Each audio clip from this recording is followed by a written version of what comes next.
Thank you. Good morning, everyone. Thank you to our friend Eric Kilburn here for giving us some music on Randy's week off so we don't have to clap our hands and do a cappella. Welcome to First Unitarian Church in New Bedford. I am Reverend Karen LeBlanc. We're so glad to see you here in the pews and you joining us online today. Oh, we are a people creating beloved community here at First Unitarian.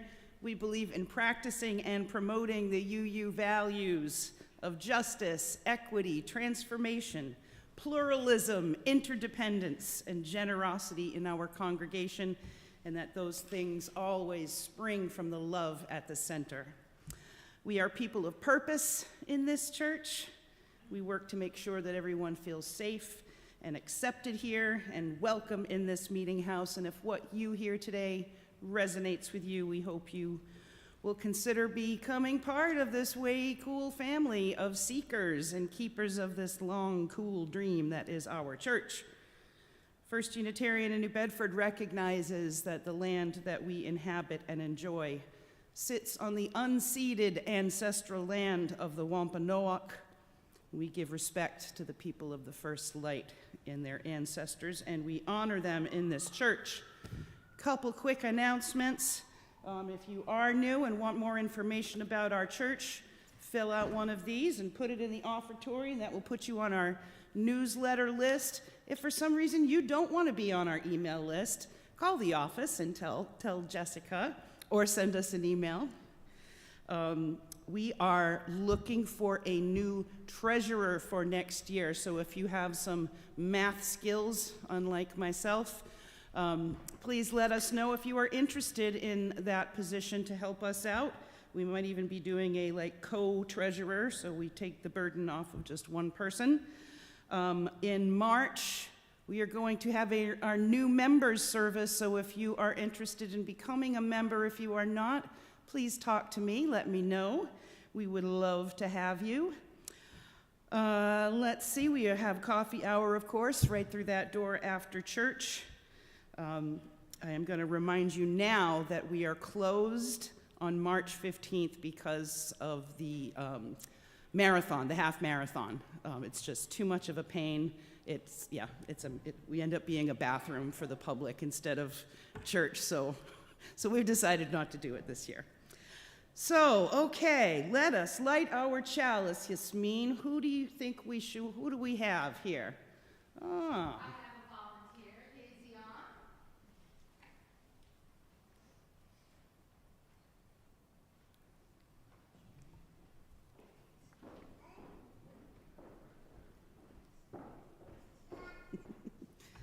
Hi, Layla. I know.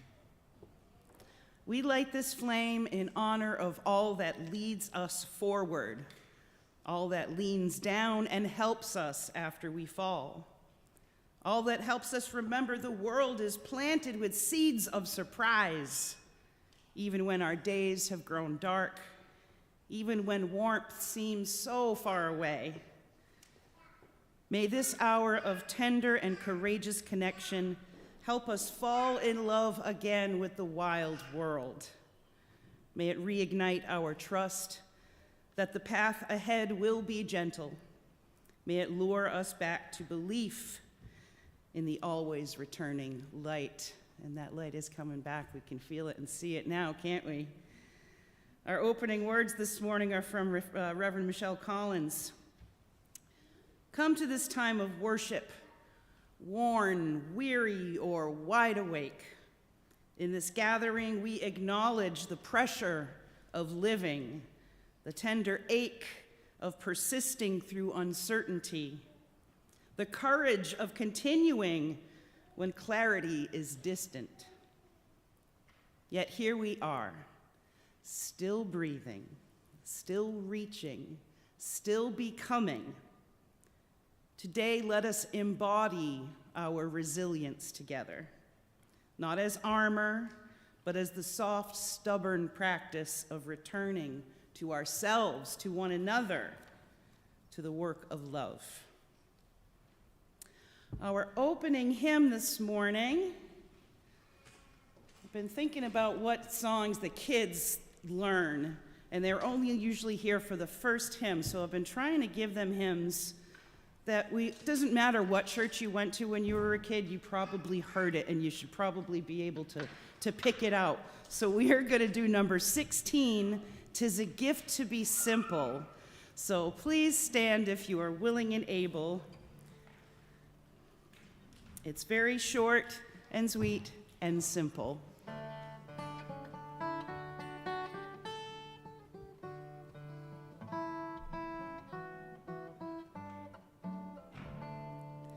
Tis a gift to be simple, 'tis a gift to be free, 'tis a gift to come down where we ought to be.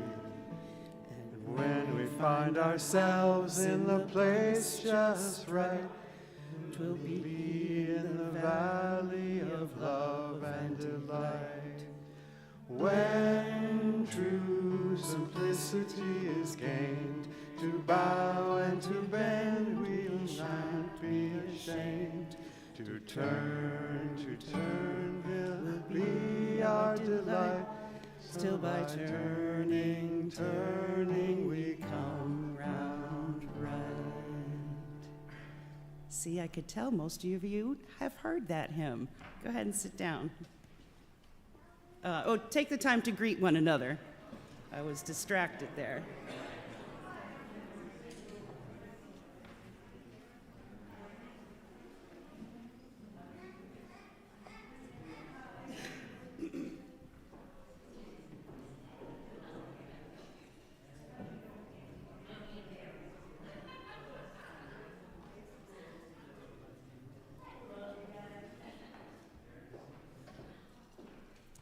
Now, if you'll stand for just one more moment, we are going to read our covenant together, which is printed in your order of service.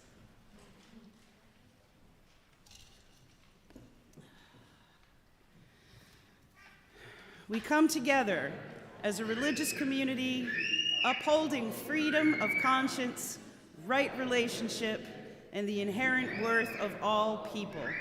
We value our diversity and pledge to care for one another in the spirit of compassion, to speak and listen to each other with respect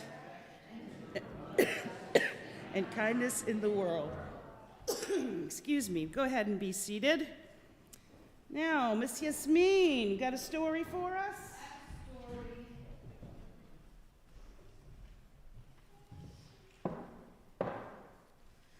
Good morning, everybody.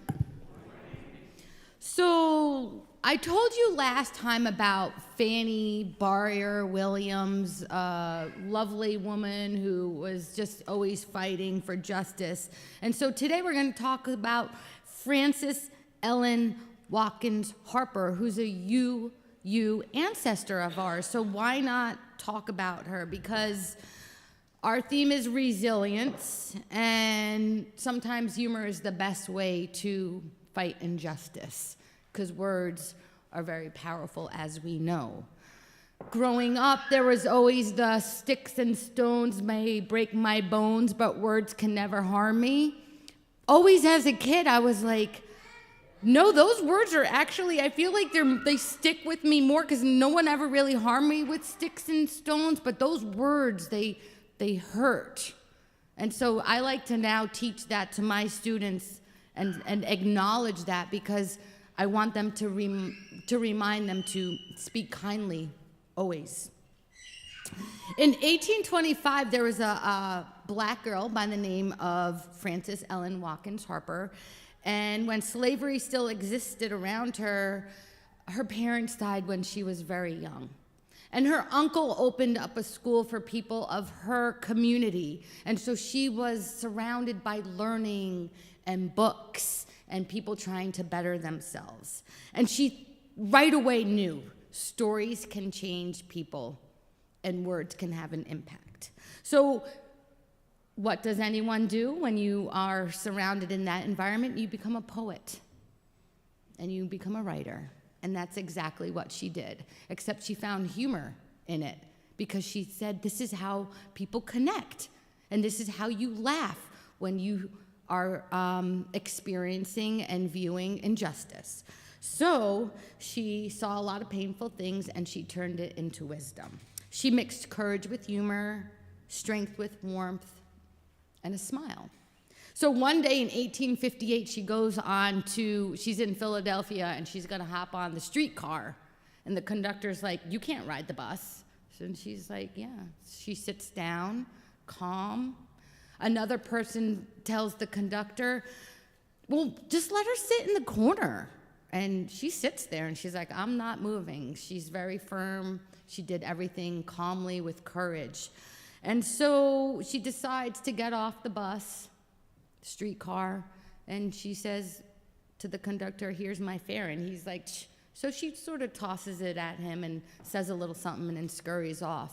So she begins to tell the story, as she goes on, and she realized people started to think, my God, that sounds ridiculous. Like, what do you mean you can't take a streetcar and pay your fare and do the right thing? And that's how she became influential with using humor as a way to show people in her community who didn't look like her that this is the most absurd thing. Like, what do you mean we can't drink over at that fountain? What do you mean we can't ride the bus? So that's Frances Ellen Watkins Harper. She spent her life fighting. So what I love about this is humor can help us survive. We need it now more than ever. So let's make each other laugh. And in times when it might seem insensitive, again, it's those words and that feeling that remind others that we are here together to fight the injustice, and that is what resilience is. So I was trying to remember, I used to tell some you jokes, and the only one that comes to my head is one child, today in Sunday school we're gonna be drawing God. And the teacher says, well, what do you know about God? Like, how can you even draw God? And the kid says, give me a minute and I'll have it done. And here it is. And the child draws God. So everyone, a reminder, we are all made in God's image, however you view what your God is. So go out there, make people smile, and remember our you ancestors. Frances Ellen Harkin. Hold on, let me say it the right way. I don't want to mess up her name because that's like when people mess up my name, I feel bad. Frances Ellen Watkins Harper, UUA ancestor. All right, thanks, guys. I'll have some more jokes at coffee hour. So we're going to go off to Sunday school now. All right, kids.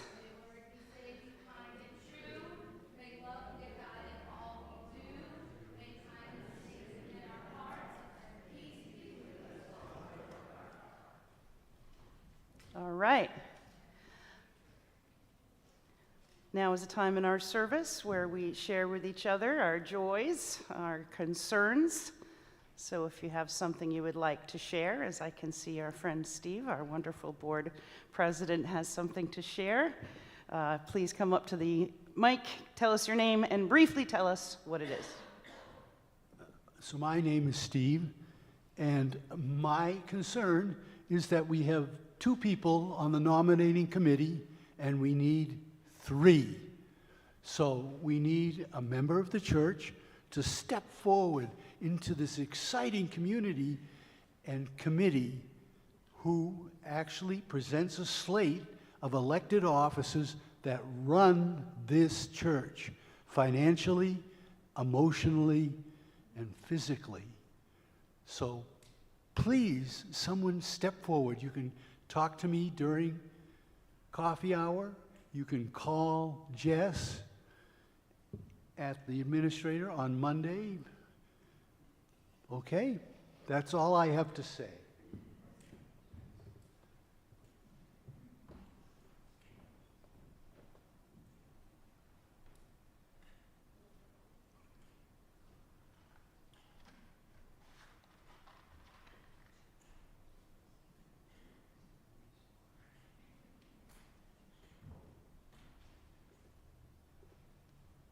Hi, I'm Susie. My concern is I need a place to live. I could use warm. My name's Susie. My concern is that I need a place to live. Warm thoughts and feelings would be really nice about now. And if you know of a place, let me know. Thank you.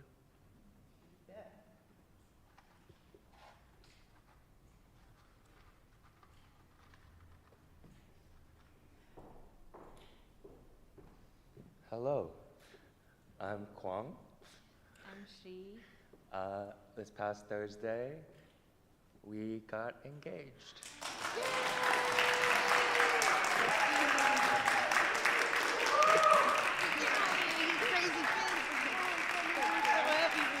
Thank you so much.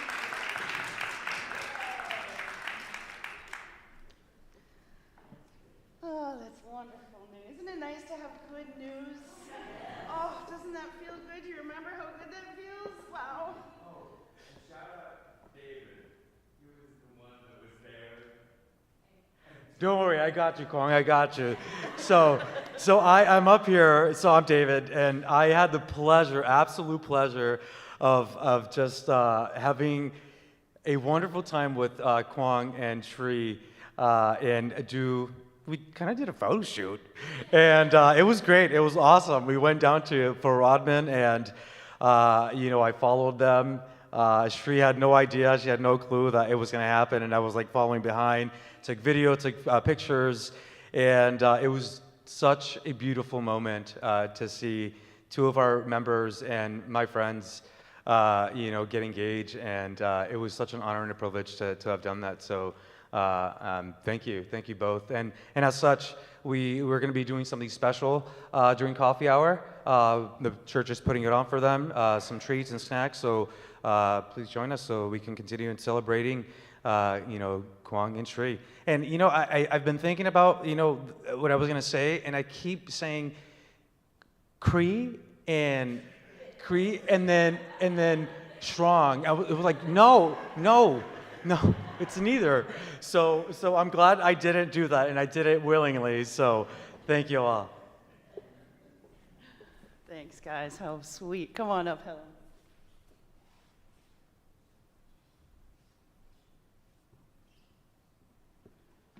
My name is Helena, and in the line of celebrating great relationships, yesterday my husband and I celebrated 40 years together. So, yeah! That's great, Helena. Congrats to you and Ken. And I lit 2 candles, as is our practice here, one for all the joys and sorrows we keep in our hearts today, and one for everyone out there that doesn't have a safe and loving and supportive place like this to share their sorrows and concerns and joys in.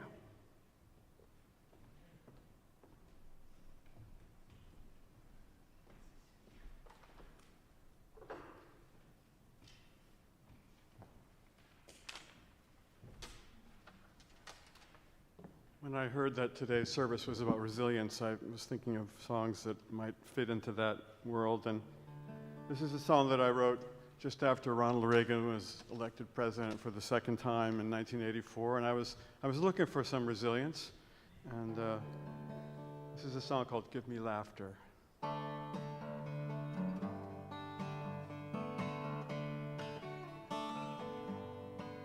When the storm clouds gather over, and even noonday grows so dark, when the ice breaks to a raging river, let the mind make room for the heart, and give me laughter in the face of fear, and give me vision when my strength is gone, and give me dancing over my despair, and give me one more candle until dawn. when I see you as a rival, when my anger leaves me blind, when the best choice looks like survival, let me catch myself just in time and give me laughter in the face of fear. Sing with me if you like. Give me vision. Give me vision when my strength is gone. Give me dancing. Give me dancing over my despair. Give me one more candle until dawn. Will the fires rage with no warning? Will the world we know not be long? Let me rest in peace until morning, in trust that the work will go on. And give me laughter in the face of fear. In the face of fear, give me vision. And give me vision when my strength is gone. Give me dancing. And give me dancing over my despair. Give me one more candle. Give me one more candle until dawn. Give me one more candle until dawn.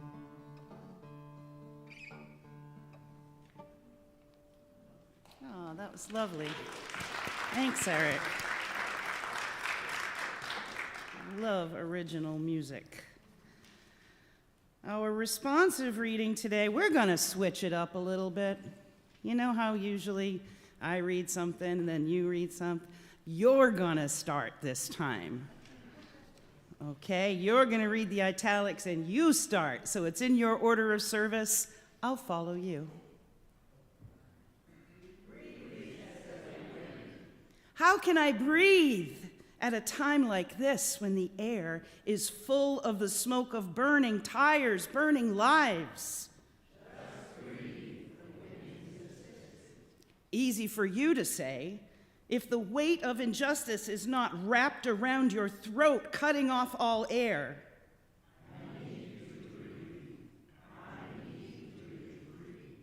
Don't tell me to be calm when there are so many reasons to be angry, so much cause for despair. I didn't say be calm, said the wind. I said to breathe. We're going to need a lot of air to make this hurricane together.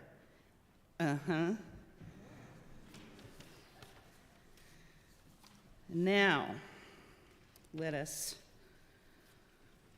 put our minds and hearts toward meditation and prayer. Take a few deep breaths. We're going to be breathing a lot during this one.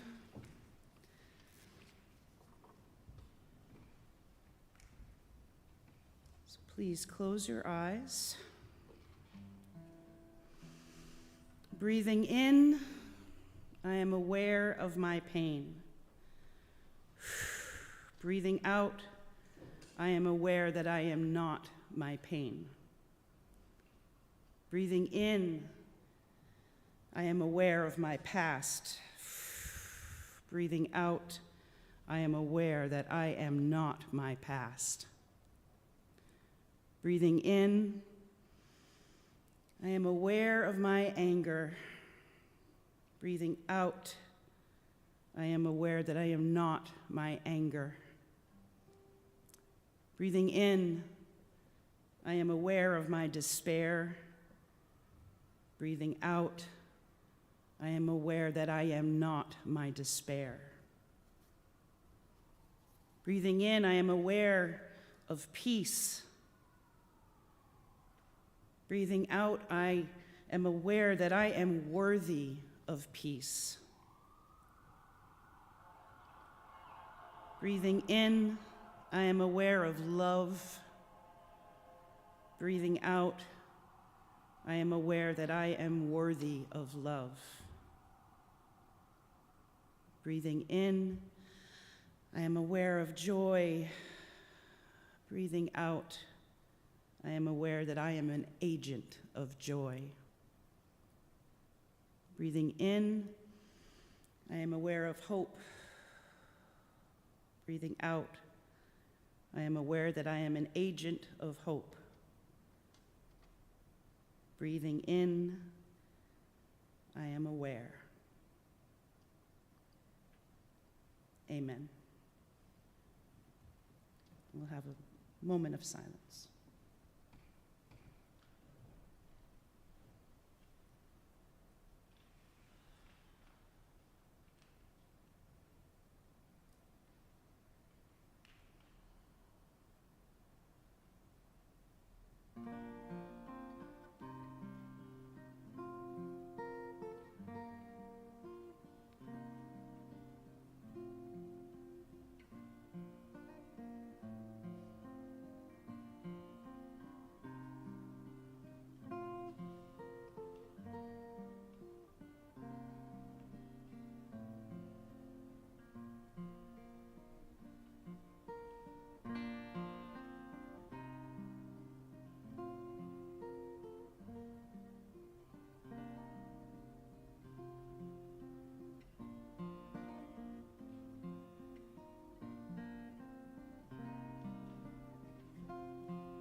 Second reading is attributed to both Amy Van Ostall and Michael Moore.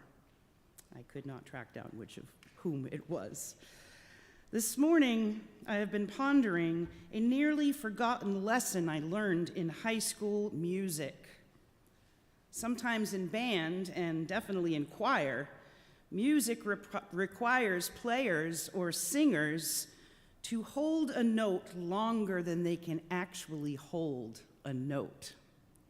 In those cases, we were taught to mindfully stagger where we took a breath, so the sound appeared uninterrupted. Everyone got to breathe, and the music stayed strong and vibrant. So take a breath. The rest of the chorus will sing. The rest of the band will play. Rejoin so others can breathe. And together, my friends, we can sustain a very long, beautiful song for a very, very long time. So you don't have to do it all, but you must add your voice to the song. Now, let us sing one more song here.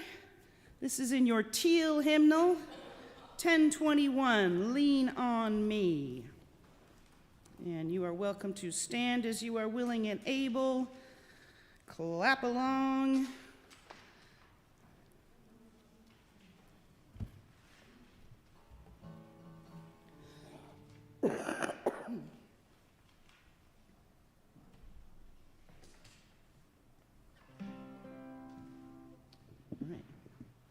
This song, for those of you who have maybe never sung it before, is one of those songs that starts really low and then it gets about as high as you can go, at least for me.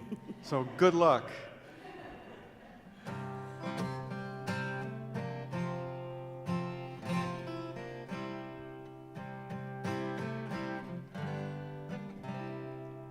Sometimes in our lives we all have pain, we all have sorrow, but if we are wise, we know that there's always tomorrow. Lean on me when you're not strong, and I'll be your friend.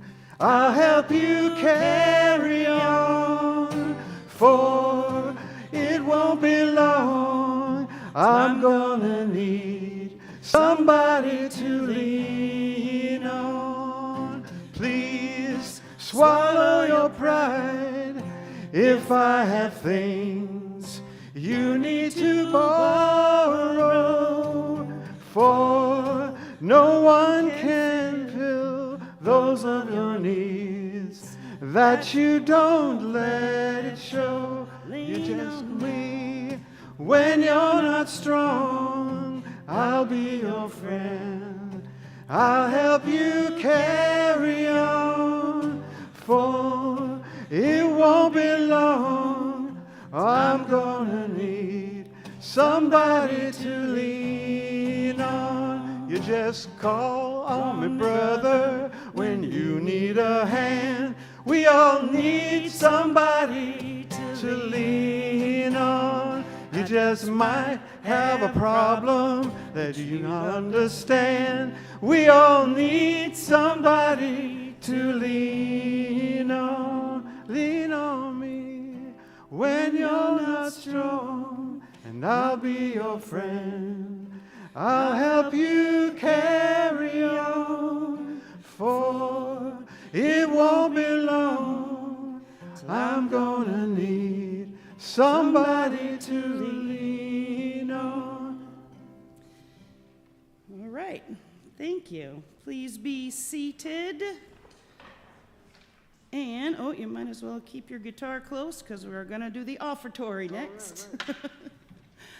Now is the time in our service where we ask you for your kind and hopefully generous donations toward the many, many good works of this church, and we sure do thank you.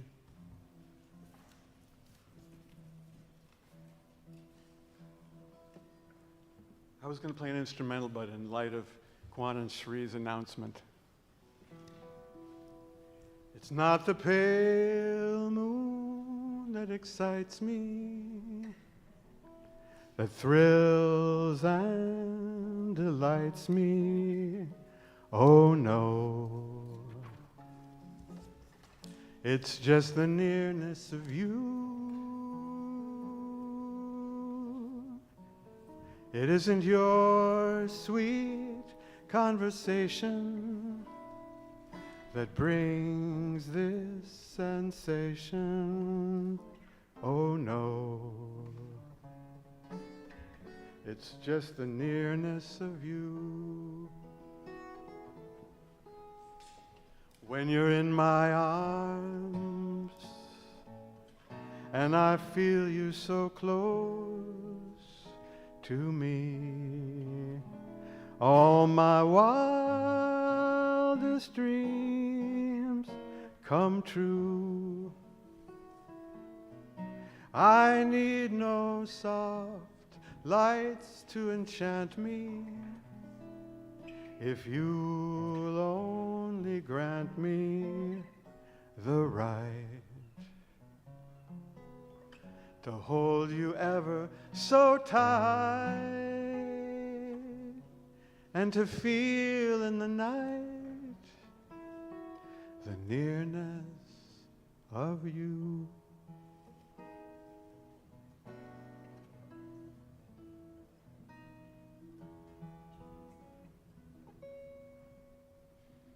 Lovely. So last month we talked about resistance. This month we follow that up with the theme of resilience. And that's as it should be, right? Because if you're doing resistance well, you know it's hard work. There is a new outrage every day. So being resilient is necessary. And I think resilience is best done collectively. We need each other to take over when we need to take that breath and keep that strong note of resistance going, right? We need to lean on each other when we're not feeling so strong. And there's lots of ways to do that and feel collective resilience. Now, I don't know about you, but watching the Olympics has been letting me really lean into this theme of resilience as I approached this sermon. Now, look, I know there's a lot of weird stuff about the Olympics, okay? The organization, there's nepotism, there's definitely some kind of corporate tomfoolery and corruption happening. But I will not apologize for being immersed in the Winter Olympics because I find it all captivating. My husband, who thinks curling is stupid, once I got him to watch it, he couldn't look away. He couldn't. He's like, I don't know why. I still think it's stupid and I can't stop watching it. But I have to admit, I have a really special connection to the Winter Olympics. Because when I was young, I thought for sure one day I was going to be there. I started figure skating when I was 3 years old. So I'll ask you to forgive me right now for working through some stuff in this sermon, things I have never articulated before now, because it's a lot, I didn't realize. But my bottom line message for today is about how we all have to allow ourselves to be held by community when we're struggling, and how being vulnerable with each other is part of that. So I'm going to be a little vulnerable today. What most people don't realize is that in figure skating, like in gymnastics, if you do not start that sport as literally a part-time job when you are a child, you probably will never make it to the Olympics. I won the state championship for the first time when I was 6 because I was the only one in my intermediate level. Ask me at coffee hour to see the picture. I have it on my phone, and I wish I had thought to put it on the cover. But I do have it. I was adorable. So winning more competitions only meant that everything was going to keep getting harder. And it was made clear that resilience was a real necessary thing in order to win. Those words, push through it, still ring in my psyche, along with those other dreaded 3 words, do it again, do it again, do it again. I had my regular 2-hour lesson, and then my private lesson for at least an hour, twice a week, and then the pairs lessons that started with a 6-foot-plus man when I was really small, trying his best to crouch down and show me how to do this stuff, before finally getting paired up with a boy who was just a little taller than me. And that was another 2 hours a week, and I had to join the local skating club, of course, in order to compete and get all the badges you have to get and everything to move forward and make connections in the skating world. That was another 2 hours a week. This was very expensive. I had to be sponsored. I was sponsored by Smith Mills Pharmacy. I don't know if you all remember Smith Mills Pharmacy, but yeah, they sponsored and paid for those private lessons as long as I wore their special jacket. And I remember crying as a little kid, my mittens already soaked and frozen with snot, because I was really cold and I couldn't feel my hands or my legs, and I was told over and over again to push through it. And I remember realizing really early that Mom and Dad couldn't help me keep me warm or make it easier if I really wanted this.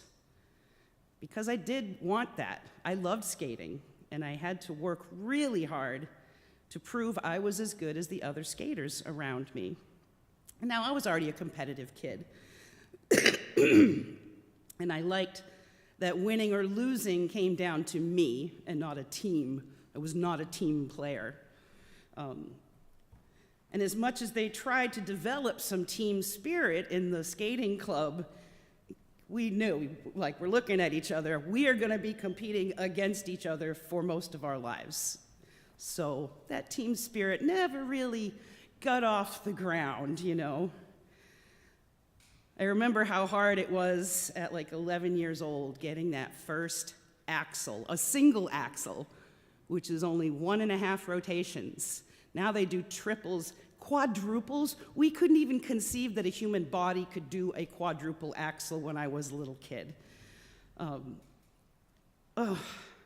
I ate ice over and over and over and heard, do it again, do it again, do it again for hours and days and weeks. Snow packed into every crevice it could find from wipeout after wipeout after wipeout before I got one landed well. One.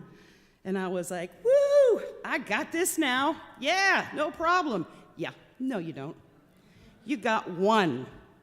Took me a week to get another one. Oh, it's the humility that you get from not being able to land it again after you worked so hard. Oh. And then realizing it's still going to be wicked hard. Back of your mind going, yeah, that was hard. You're still going to have to do that a triple at some point if you want to get to the Olympics. So don't forget, that was easy in the world of Olympics. It was heavy. We needed to feel light, but we actually practiced smiling through the pain and having very graceful hands while smiling through the pain. But I knew better than to cry or to moan about the cold or how tired I was or how much my feet hurt, because everyone else was just as cold and injured and tired. And it was pounded into me that if I wanted to get to the Olympics, I needed to be resilient. But that's the singular pull yourself up by the bootstraps resilience that you have to really work for, and work for alone. I wanted to get to Calgary in 1988, but that didn't happen. Another thing most people don't realize is how expensive these sports are, especially when you get good, right?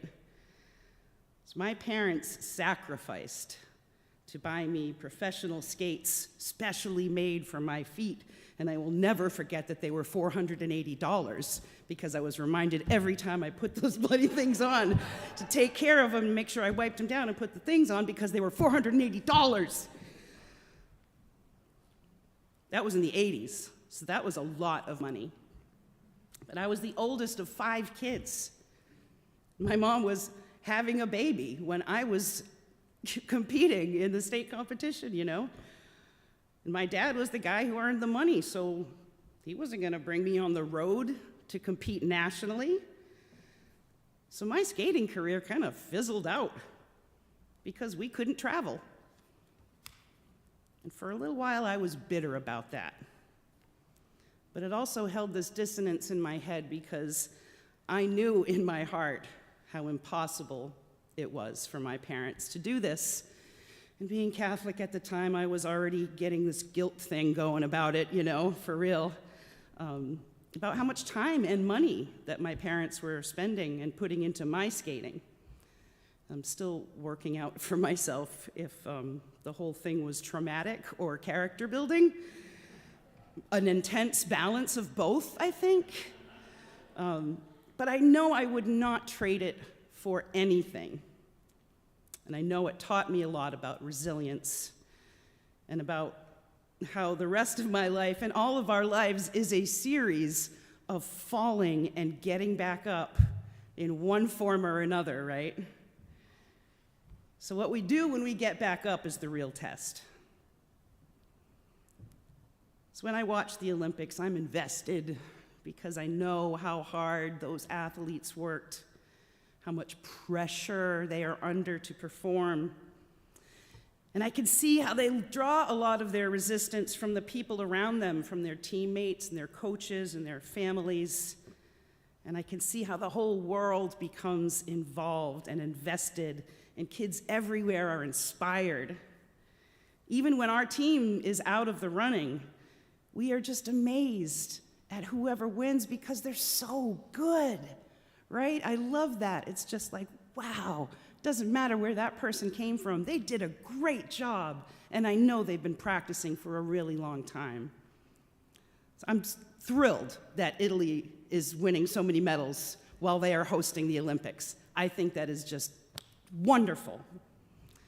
And it broke my heart to see my boy, Ilya Malinin, take 8th place instead of the gold this year in the free skate, as everyone expected of him at 21 years old, right? And his 2 parents that are also Olympic medalists in skating, right?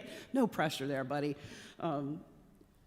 If you grew up with ABC's Wide World of Sports, you remember that? I know you're going to remember this line: the thrill of victory, the agony of defeat. And that is true for all sports, for sure. But when you only get a chance to excel in your sport every 4 years to achieve the ultimate competitive goal, that hits a little different, right? A skater from Great Britain this year, Kristen Spores, after overcoming some huge injuries last year, made it to the Olympics, barely. And she knew when she started skating her program that she was not going to win because she had to jump at least a double or a triple axel, and she had no feeling in her left leg from the knee down. And it's the only jump you have to take off from your left leg. She managed one beautifully, but she also knew that it was not going to be enough. And afterward, she said, "It's not about the medals, it's about resilience." And I was like, I gotta use that in my sermon this week. But she's right. And I remember hearing another coach at some point this week saying the real battle is between your ears. The real competition is between your ears. And you can sort of see how much that mental resiliency takes over, or has to. And when Ilya, our star skater, fell twice in his free skate, the whole world felt it, I know it. And you could see the anguish on his face, that agony of defeat. But he was so gracious afterward and congratulated the winner wholeheartedly, knowing that the other guy worked just as hard as he did to earn it. And the world watched that and took away this wonderful lesson about resilience. Not that you have to keep trying, but that it's okay to lose and to move on to the next thing, adjusting as you go. And it's a good thing to learn how to lose graciously and keep your chin up to continue the fight. So yeah, all the athletes, it's incredible, all the work that they've done, and it's amazing to watch. But I hope you stay tuned for the deeper stories of resilience when the Paralympic Games start in Milano Cortina next month. It's the 50th anniversary of those games, and there is going to be a new wheelchair curling mixed doubles event this year. So tune in for that. And I know there's a lot of amazing athletes who will participate in that, and I will tune in for their resilience. But if you want a different kind of cool sporting resilience, tune in to the Gay Games from June 27th to July 4th this year, happening in Valencia, Spain. The Gay Games is awesome, for real. It is an inclusive international event that features 37 sports. It's open to all genders, identities, and skill levels. It's wicked fun, is what it is. And in my mind, I think of all the queer folk who have wanted nothing more than to pair skate with someone of their own sex or, and that still isn't possible in professional sports. But it's been incredible to watch that. I've been YouTubing this now in preparation for the Olympics, started watching the gay games from prior years. So much fun. Yes. So the gay games started in 1982 in San Francisco, go figure. Tina Turner performed at the opening ceremonies of the gay games, all right? Isn't that awesome? It was founded by a guy named Tom Waddell, who wanted to call it the Gay Olympics, but was going to get his tight, sparkly pants suit off, so he called it the Gay Games. And his wiki page says, this is a real thing, adopted by former vaudeville acrobats, Waddell excelled in athletics and eventually attended medical school. He competed in the 1968 Summer Olympics, and after a career-ending injury, he started a successful medical practice in San Francisco. Inspired by his experience in a gay bowling league, Waddell founded the Gay Olympics, emphasizing sportsmanship, personal achievement, and inclusiveness. He also had a daughter with lesbian athlete Sarah Lewinston. Diagnosed with AIDS in 1985, Waddell died in 87.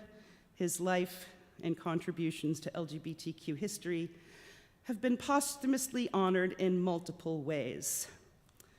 Considering the Gay Games is alive and well in 2026 and has expanded hugely since 1982, is a testament to the resilience of the LGBTQ community to make something happen when they don't have the ability to do it in the mainstream sort of way. Community. Community is a real thing. Even though we all fight our individual battles, and have to personally work hard to achieve our goals, no one does anything alone. No one. Our collective resilience, taking up the song when someone's out of breath, is how we keep going when we don't think we can. That extended hand when we're lying on the ground that waits patiently for us to get ourselves together and grab it and get up. That's what we all need. It's great to pull yourself up by whatever your own bootstraps represent, but it isn't enough. It isn't enough. Remember the great Simone Biles backing out of the Olympics for her own mental health. And how so many people who have no idea the kind of pressure that young lady was under condemned her for that, called her a quitter, right?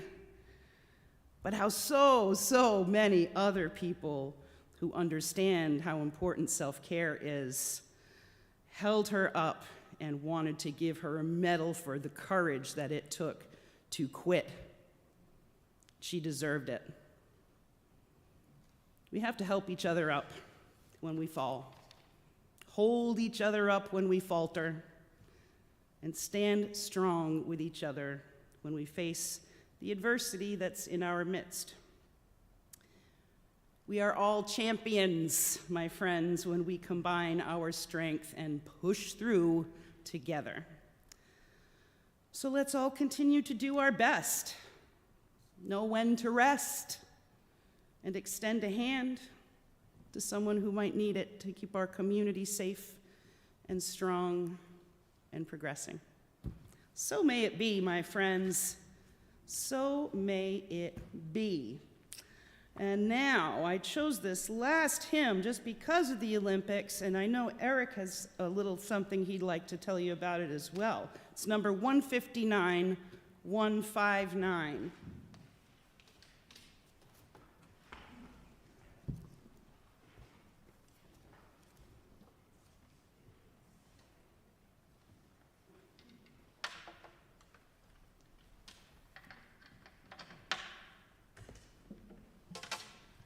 My mom was born in Finland and came to this country after World War II. And for people of Finland, this song has special meaning because it was written by a composer Jean Sibelius when Finland was under Russian rule in the early 20th century. And the original lyrics of the song were basically kind of a Star-Spangled Banner type song, almost like Finland's Star-Spangled Banner. It had the lyric, "Finland, arise and shout to the world that thou hast cast off the yoke of slavery." So a little different tenor than the hymn that we sing, but beautiful in its own way. Please rise as you are willing and able.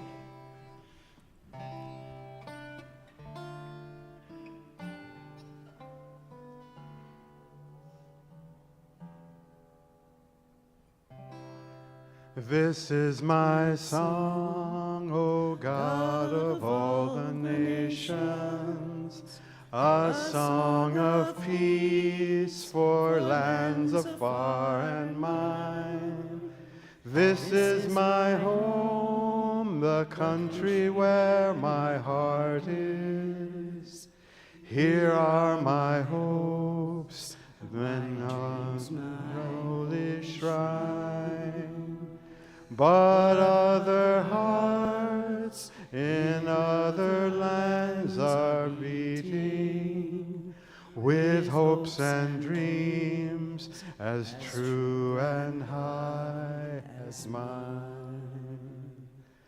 My country's skies are bluer than the ocean, and sunlight beams on clover leaf and pine, and other lands have sunlight too and silver, and skies are everywhere as blue as mine. This is my song, thou God and all the nations, a song of peace for their land and for mine. Our closing words are from our good friend over there, Ralph Waldo Emerson. He probably should have been a skating coach. Finish every day and be done with it. You have done what you could. Some blunders and absurdities no doubt have crept in. Forget them as soon as you can. Tomorrow is a new day. Begin it well and serenely, and with too high a spirit to be cumbered with your old nonsense. Amen. Thank you, Ralph. Hold fast, my church. We love you. Stay strong. Live long and prosper. Go in peace. Give some love to these two beauties over here at coffee hour. Congratulations. Woo! Thank you, Eric, for giving us some music today. Sure do appreciate that. Thank you. Thank you very much. Karen's sermon made me think of this song. I wasn't going to sing it, but I think it works well with what she said. Because as a 12-year-old, I wanted to be Larry Bird. I am not neat. I have never been.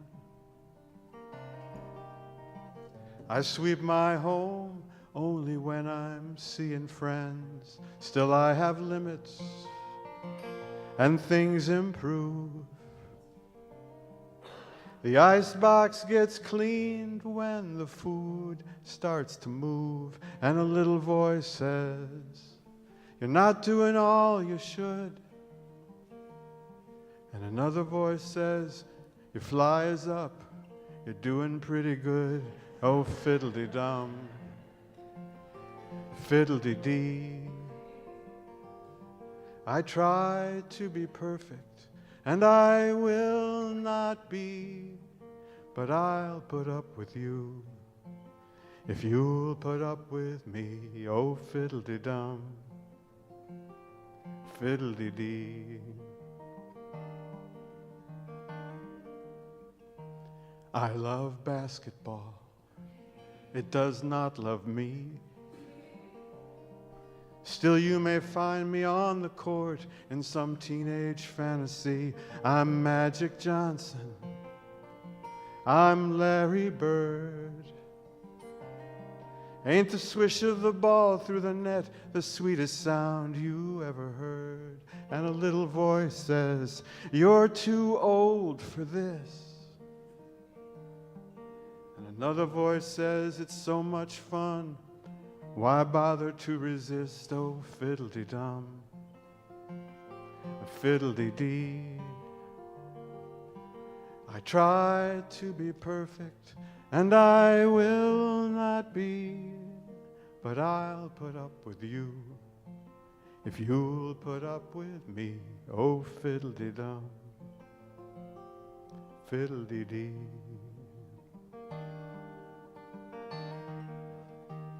I know you well, I love you more.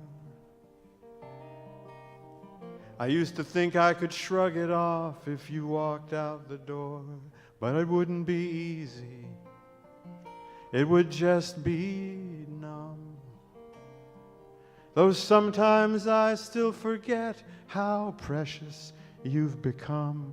And a little voice says, love will hurt you every time. And another voice says, you're just scared. And that's a good sign. Oh, fiddle-dee-dum,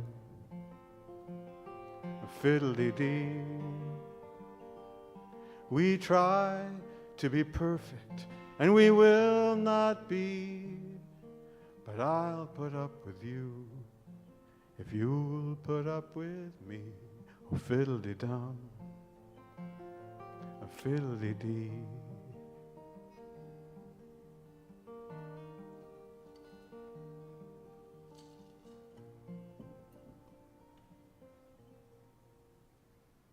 Thank you.